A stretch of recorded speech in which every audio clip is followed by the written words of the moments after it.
Now, here's a figure I've been excited about for a while. For today's video review, we're going to be taking a look at Transformers Generations Age of the Primes Voyager class Sky-Byte.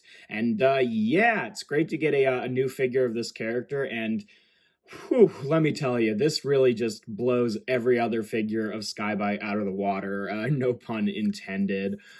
He's just a lot better in shark mode, a lot better in robot mode, has a much cleaner and easier transformation than previous versions, and yeah, it's really hard to find fault with this guy. He's just a lot of fun. But yeah, here he is in his shark mode, which looks awesome, and unlike previous versions, he actually does have a little bit of articulation in the shark mode. For one, the jaw can open and close, which is, not too crazy, but it's nice to see. And then the entire head actually is on this, like, separate... kind of ate his jaw there, is on this separate joint, so it can bend down like that, and it reveals these nice, like, techie inner details there, which is really cool to see. The little fins here, like some previous versions, are just pegged in, so they do, just have a rotation there, and then the port itself is on an angle, which I do prefer generally to the original version, where the port was pretty much sticking straight out, but then the fin itself had a bit of an angle. But this is pretty much just straight up and down, which is cool to see. What's really weird is that these pieces actually came like on a sprue in the package that you had to clip off, which is odd. I don't really care. It doesn't bother me all that much, but it's a little bit strange as, like, a toy that is being sold to children that, you have to actually break out the nippers to get those off, but whatever. And then the tail also has a fair bit of articulation here. It can hinge back and forth, which is just like literally lining up the elbow joints there. Of course, the end of the tail here can rotate. Each of these fins can kind of fold in and out, which is really more for robot mode. But because of the way that this is all kind of like oriented, you can kind of get a bit of twist out of this as well, and then hinge it down, so it can have a bit more of that curl. So you can kind of get it to do the same, the pose that the original Sky-Byte was in, where he's kind of like permanently bent at the tail here, except instead of being permanent, you can actually have him be just a straight up and down shark without a particular pose, which I do appreciate. He does come with his gun here, which isn't spring loaded or anything. It's just one single molded piece, but it still works. Now, in terms of storage, you've got a couple options. He's got these tabs on the inside of his lower jaw here that you can just tab this onto. So if you want it to be like, the blaster shooting out of the jaws of the shark, you can definitely do that, and that works relatively well. But if you want to store it unobtrusively, you have to kind of, take the top head of the shark here and just rotate it out, and then he's got these two kind of, bars in here that these two slots will kind of go over, so you can just, it's a little bit tricky to get it in here, honestly, but once you have it, it's pretty solid. Let's see, because you can't really, it's kind of hard to see. There we go. So you can just kind of slot it in like that, close up the mouth. It closes, perfectly fine and stays completely, of course I say that, now it's not closing fine, but that's not really due to the weapon, and is completely unobtrusive and hidden away in the shark mode, and gosh, I love that. It's just so appreciated. I mean, I know the original toy kind of did that too, so, it's not like they're really reinventing the wheel or anything, but I do appreciate that. But yeah, so just a fantastic shark mode, way more articulation than we typically get for Sky-Byte toys, and yeah, no, I definitely think it's the best one we've gotten. Now, granted, it does have his chest kind of hanging out underneath here, which is a little bit silly looking, but it was hidden away in the original toy, but, it was never really supposed to actually be the head of the shark, since the colors aren't even the same, even though it's got some sharky detail. It's not really a cheated part. It's just like one of those weird Beast Wars artifacts where they have like some kind of, animalistic detail in their robot mode, which is not even implied to actually be the real part from their alt mode. But it's a little silly, but that's okay. But yeah, in terms of comparisons in this mode, just for a standard one, here he is with Kingdom Sideswipe for whatever that's worth. For our previous version of Sky-Byte, at least generations wise, here he is with the Thrilling 30 version, which it is an okay figure, but Yeah, no, this one definitely stays together a lot more. He doesn't have this kind of like stupid permanent pose. Granted, he doesn't have any gimmicks like this guy does, but I'm not really bothered by that. And this guy can open his jaw too. It's a decent shark mode, but I definitely think that this one is a lot better and a lot more accurate to the original. And then I don't have an original Sky-Byte, but here he is with the original, Transmetal 2 Cyber Shark, which is the first use of that mold. It's not perfectly staying together here. And again, you can see, he's got that like permanent bent pose there, which I appreciate that this one can do, but also doesn't have to do. But yeah, and also just, over time, this one is kind of a little bit floppy and can't really hold its own weight without some significant amount of fiddling and luck. So yeah, I definitely think a better shark mode than the original, but that's what the two of them look like together. And then why not, here he is with RID Megatron or Gigatron, whatever you want, and Scourge, just so you can see what he looks like. I didn't really feel like transforming either of them, but it's going to be a more relevant comparison in robot mode, but that's what he looks like with the two of them. To get on into transformation, first thing you want to do is, just like I did to put the weapon in there, we're just going to take the jaw, just kind of unhinge it from the bottom here, and then double hinge it up like that. Actually, first you want to kind of hinge it up like this so that you have the clearance to take these pieces, which are on sliders. So you kind of get a thumb in here and just extend these out and then rotate them around like this. This one's a little bit tighter, so it's a bit more of a pain, but it's loosened up a little bit. Because if you keep this head down, you really don't have like proper clearance to well, I guess you kind of do. I don't know. I've had issues with these like bumping into the head, so I tend to just rotate up the head up like that, then rotate these over, and then take the head and then fold it back down like this. You want to kind of compress it up as much as it'll go. And then these bits here, they've got these little tabs which will go into slots right there. So you kind of bend these in and then compress them partially back in, just to keep that all sitting nice and clean. And then this ends up sitting on his back. You can, if you want, take the shark head and just kind of rotate it down so it ends up being a little bit more flat and clean, and that's what I prefer to do. Then you want to take these two panels back here, which of course are going to be his big shoulder panels. Just untab them. Those are tabbed in very securely, so it takes a little bit of pressure to get those out. So you just want to rotate these up, and then you could just take these off if you really want. These are by far the most fiddly part of the transformation in terms of like bumping into other things. So if you wanted to, you could just take them off. They're actually packaged separately, but I tend to just rotate them around like this to get them mostly out of the way. And then we can take the arms here. They will untab from each other. It's pretty similar, honestly, to the original, except instead of just having the hand hanging out under there, this hand actually goes inside the other arm, which is cool. And then basically this arm here will slide up on the slider and then rotate down and click into place. And you can just rotate the hand down, the forearm forward. And then this one will slide. It was like this. It will slide down, and same thing. We'll just click in there, and then you can kind of rotate the forearm, open up these fins here, and then I leave them sticking straight out like this just because that's like the best thing for clearance in terms of getting this stuff around. And then basically you want to take this whole back section, and it will untab from the legs, which it tabs into very securely. There we go. There's one. Get the other side. There we go.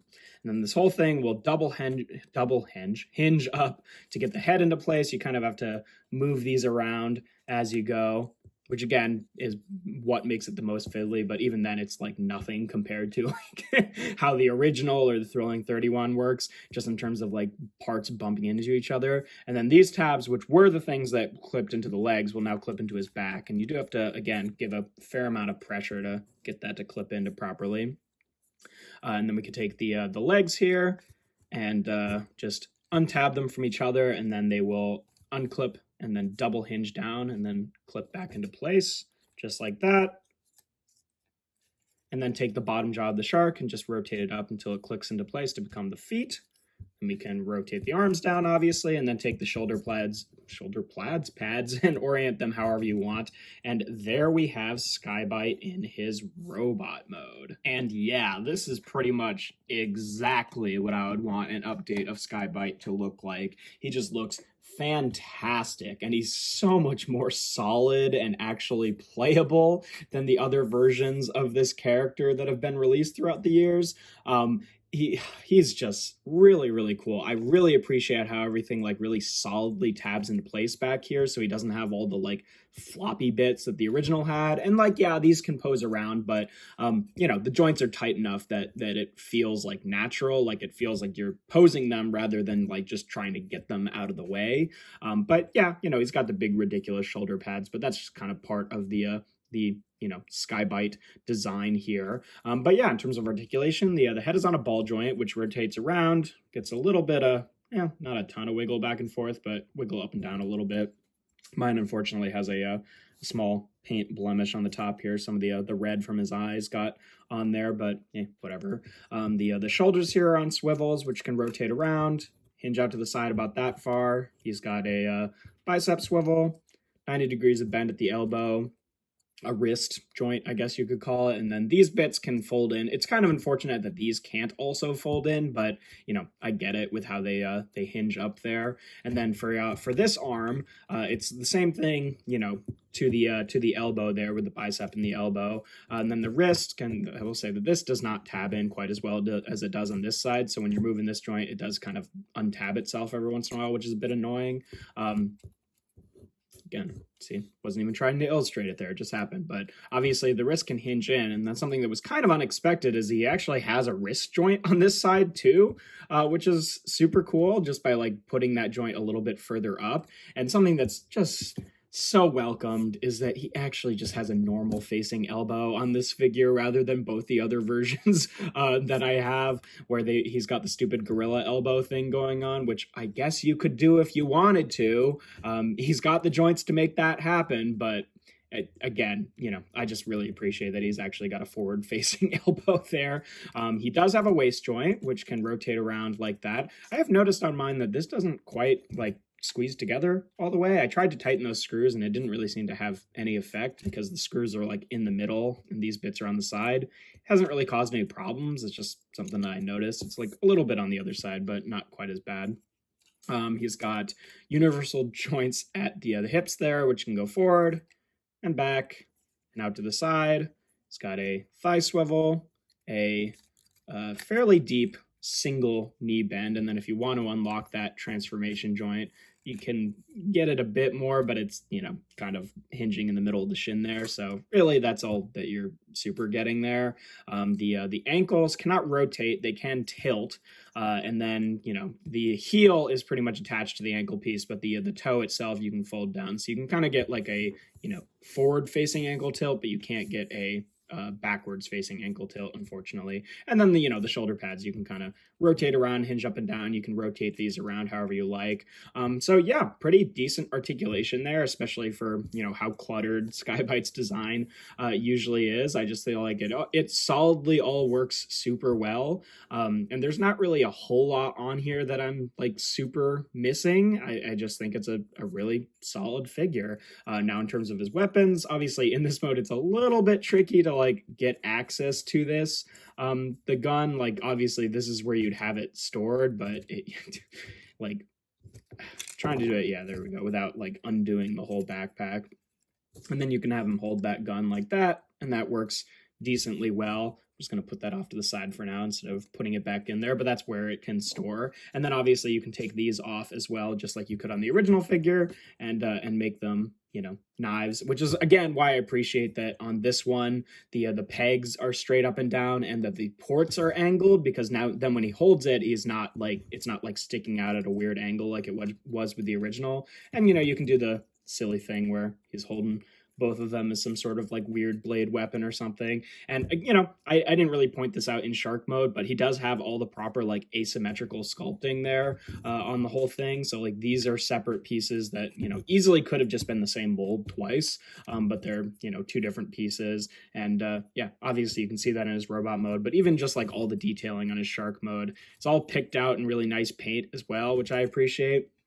It would have been nice for maybe like a Predacon logo right there. I don't know if that really showed up in the show, but just being familiar with the original, Cyber Shark. In fact, actually, now that I wonder about it, if it was the same mold, I wonder if that it had like the molded like maximal symbol in there, and that's why they painted it over. I don't know. I really like the way that the chest looks too. Like the blue has this like really nice kind of like matte finish to it, which really just like pops. So yeah, no, just really nice looking figure. In terms of comparisons in this mode, here he is again with Kingdom Sideswipe. So you can see fairly tall Voyager there. Here he is with what was it? Thrilling 30. What's his name? Sky-Byte. Just so you can see, hey, he's got a proper facing elbow. Unlike this guy, even though he was another modern figure, I did like what this guy did with like actually making the chest the front of the shark, but it's definitely much more of a departure from the Sky-Byte design than this guy is, where he's much more like just really based on the original, which I do appreciate. And then because this guy's got like the whole gimmick with the spinning thing, this is a little bit floppy. He's got these sort of unnecessary like fold out shoulder spikes, whereas his are just kind of sculpted in. It's just, these panels don't really stay in place. It's just like when you're messing with this guy, just lots of stuff gets like pushed out of whack. And I appreciate that this guy's just like a lot more solid. Like you can pick him up and shake him around and he's not going to be clattering around all over the place. And he also just has like a much more, clean and solid, less, like skinny design as well. He's not always perpetually looking a little bit down. He's just a much nicer update to the figure. And I like this figure for what it is, but this guy just kind of, takes the cake here. And then here he is again with the original Cyber Shark. So you can see a little bit taller than he is, but again, just less fiddly in terms of where all the stuff ends up. I will say maybe the one thing that I like better about this figure is that these kind of like more cleanly sit into the fin, whereas he kind of has like a weird sort of like tri-tail thing going on, but that's like just searching for something, because in every other regard he's pretty much just like way better. And he's a pretty faithful update too. Like their transformations are not exactly the same. Like his chest ends up upside down and inside the shark, whereas his ends up like sticking out of the bottom, but otherwise all the stuff pretty much goes to the same place. It just is a little bit different in terms of how the joint setups are. But yeah, no, a really nice update. And then last but not least, here he is with Gigatron and Scourge. So you can see what the three, RID Predacons, Decepticons, whatever they're supposed to be, guys that I have, how they all look together. And yeah, they make for a really nice trio. That's where this guy's going to be going on my shelf, is just replacing where this guy was standing. And yeah, I think that they look really good together. But yeah, no, he's just a really fantastic figure. I cannot sing his praises enough. He is just a lot of fun. He's, again, just a really nice Age of the Primes Voyager. They've been really hitting it out of the park with most of these guys. And yeah, no, I just think he's a really cool figure, and really not a whole lot else to say about him. He's just really awesome, and just a very solid toy, and definitely worth a pickup. But yeah, that's pretty much all there is to it. If you enjoy my videos, make sure to leave a like and consider subscribing to the channel. I do reviews every Tuesday and Thursday. And without further ado, here we have Transformers, I almost said Robots in Disguise, Transformers Age of the Primes Voyager class Sky-Byte.